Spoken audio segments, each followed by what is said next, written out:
ફરસાણવાળાની દુકાન જેવી super crispy અને ખાસ્તા કારેલા પૂરી બનાવવા માટે સૌથી પહેલાં 400 ગ્રામ જેટલો મેંદો લીધો છે અને 2 મોટી ચમચી જેટલો મરી પાવડર અને 2 ચમચીથી વધારે જીરું હાથ વડે વાટી અને તેમાં એડ કરીશું. ત્યારબાદ તેમાં સ્વાદ પ્રમાણે મીઠું નાખીશું. પૂરી રેસીપીની ડિટેલ્સ અહીં ટાઇટલ પાસે મેં લિંક મેન્શન કરી છે, તો ત્યાં જઈને તમે વિઝિટ કરી શકો છો. સ્વાદ પ્રમાણે મીઠું નાખ્યા બાદ અહીં મણ માટે મેં અહીં ગરમ કરેલું તેલ લીધું છે. નાનો કપ જેટલું મેં તેલ લીધું છે. હવે તેમાં એડ કરીશું. ગરમ તેલ નાખીને મણ નાખવાથી પૂરી છે એકદમ ક્રિસ્પી અને ખાસ્તા બનીને તૈયાર થશે અને ખાવામાં ખૂબ જ ફરસી લાગશે.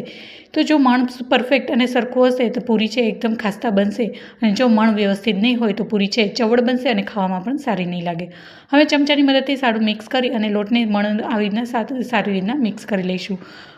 લોટ છે એ મુઠ્ઠીમાં સારી રીતના બાઇન્ડ થઈ જાય એટલે મીન્સ કે આપણું મણ છે એ પરફેક્ટ છે. મણ છે એ પૂરીમાં ખૂબ સરસ પરફેક્ટ હોવું જરૂરી છે, જ્યારે પૂરી છે એકદમ ખાસ અને સરસ બનશે. હવે અહીં 1 ગ્લાસ જેટલું પાણી લીધું છે. થોડું પાણી એડ કરી અને સારો એવો આપણે લોટ તૈયાર કરી લઈશું. અહીં લોટ બહુ સોફ્ટ પણ નહીં અને વધારે હાર્ડ પણ નહીં, આપણે પૂરી વણી શકીએ એવો લોટ રાખવાનો છે. હવે લોટ બંધાઈ ગયો છે. ઉપરથી 2 ચમચી જેટલું તેલ એડ કરી અને એને મસળી લઈશું અને 10થી 15 મિનિટ માટે રેસ્ટ આપીશું. અહીં મેં 1 ગ્લાસ જેટલું પાણી લીધું હતું, એમાં 5 ગ્લાસ જેટલું પાણી વધ્યું છે. હવે 15 મિનિટ આપણે એને રેસ્ટ આપીશું. રેસ્ટ આપવાથી લોટ છે સારી રીતના સેટ થઈ જશે અને પૂરી વ્યવસ્થિત વણાઈ જશે. હવે પૂરીના નાના નાના લુવા કરી લઈશું અને પતલી એવી પૂરી બનાવી લઈશું. તમે તમારી સાઇઝ પ્રમાણે નાની મોટી જેવી પૂરી જોઈએ તમે તેવી બનાવી શકો છો. પતલી એવી પૂરી વણી લીધી છે. હવે ચાકુ અથવા પીસા કટરની મદદથી ઉપર અને નીચેનો ભાગને મૂકી વચ્ચેની સાઈડથી અલગ એક છૂટો થોડી જગ્યા મૂકી અને આવી રીતના કટ લગાવી લેવાના છે.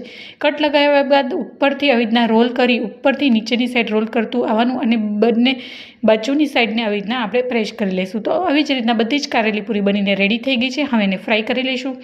ફ્રાય કરવા માટે એકદમ મીડિયમ તેલ ગરમ કર્યું છે, તમે વિડીયોમાં જોઈ શકો છો, જેથી પૂરી છે એકદમ ખાસ્તા બનશે.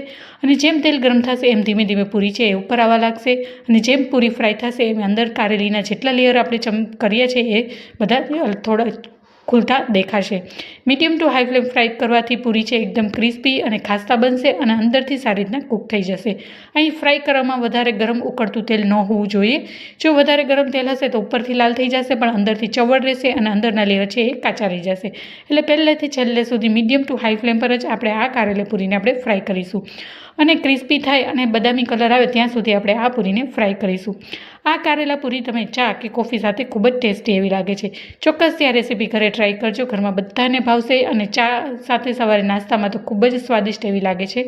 આ રેસીપી ઘરે બનાવજો અને તમારા ફ્રેન્ડ્સ એન્ડ ફેમિલીને પણ શેર કરજો, જેથી એ લોકો પણ આ રેસીપીને ઘરે ચોક્કસથી ટ્રાય કરે. હવે આપણી પૂરી છે એ ફ્રાય થઈ ગઈ છે. તમે જોઈ શકો છો બજારમાંથી લાવ્યા હોય તેવી જ લાગી રહી છે અને